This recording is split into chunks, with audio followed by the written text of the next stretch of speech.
Bonjour tout le monde et bienvenue dans Manga Show, l'émission qui parle nouveautés manga. Et aujourd'hui, on parle de Kirihito de Osamu Tezuka. Donc préparez-vous à vous transformer en homme bête pour découvrir les causes d'une maladie mystérieuse qui transforme les habitants du village d'Inugamisawa en chiens.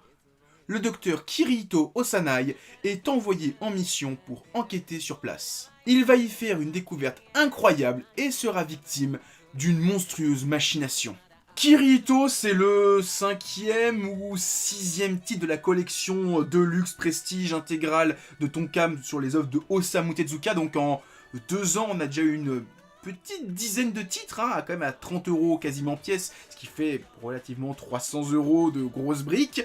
Le prochain, c'est Phoenix, et là je l'attends avec impatience parce que c'est le titre, on m'a dit, le plus ouf de Osamu Tezuka que j'ai jamais lu. Kirihito, c'est pareil, c'est un titre que j'ai jamais lu de l'auteur. Ça fait partie de ces titres que je suis bien content de découvrir aujourd'hui en étant un peu plus adulte parce que, enfant, je pense que j'aurais pas compris toutes les nuances de l'œuvre, et là je suis bien content de la découvrir, et encore une fois je pense que j'ai pas tout compris parce que c'est un titre qui a l'air d'être très important dans la bibliographie de l'auteur. Déjà parce que le personnage principal, qui donne son nom au titre Kirihito, est un docteur, et ça fait écho avec la profession d'origine de Tezuka, docteur, et ça fait aussi écho avec un autre de ses titres ultra populaires, Blackjack. Mais aussi, tout le principe de ce manga, Kirihito, c'est un humain qui est victime d'une maladie qui va le transformer petit à petit en animal. Donc il y a de l'anthropomorphisme.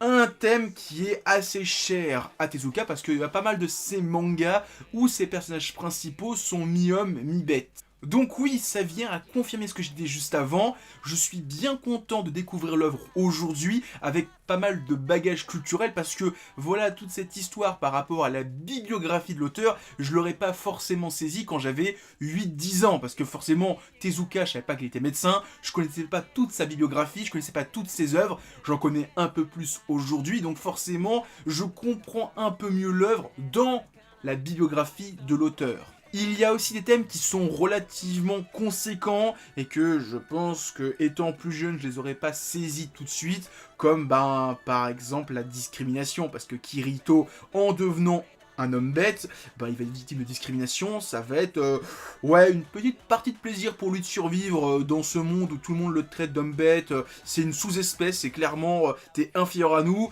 ce qui rappelle un petit peu les esclavagistes au début de l'Amérique qui disaient que les Noirs étaient une espèce inférieure aux Blancs, ou encore que les Indiens c'était pas des vrais êtres humains.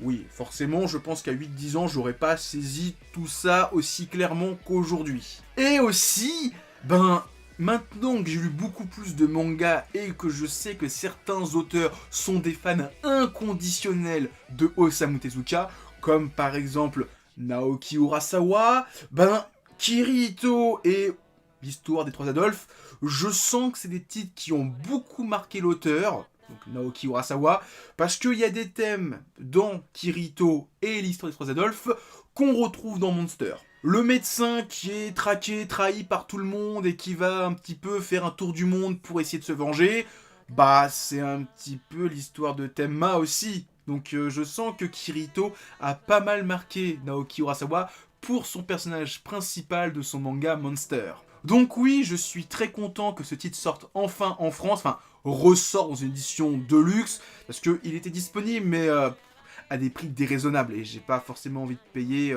200€ pour un tome. Pour l'instant, de toute cette collection Prestige, à part Barbara qui m'a un peu moins marqué, c'est un sans faute le plus total, j'ai tout kiffé. J'ai tout adoré dans cette collection, hormis, comme j'ai dit, Barbara, qui était un petit peu plus court et un petit peu plus spécial à appréhender, mais tous les titres qu'on a eu, ils étaient ouf. J'espère vraiment qu'on va avoir Dororo, parce que l'animé en début d'année était dingue. J'aimerais bien lire le manga d'origine, mais là déjà on a Phoenix qui arrive, c'est 5 gros tomes. Je suis content et j'espère vraiment qu'on va avoir d'autres titres, et là Kirihito c'était vraiment une dinguerie. Je suis super content, lisez ça, franchement c'est pas le meilleur titre de cette collection pour l'instant.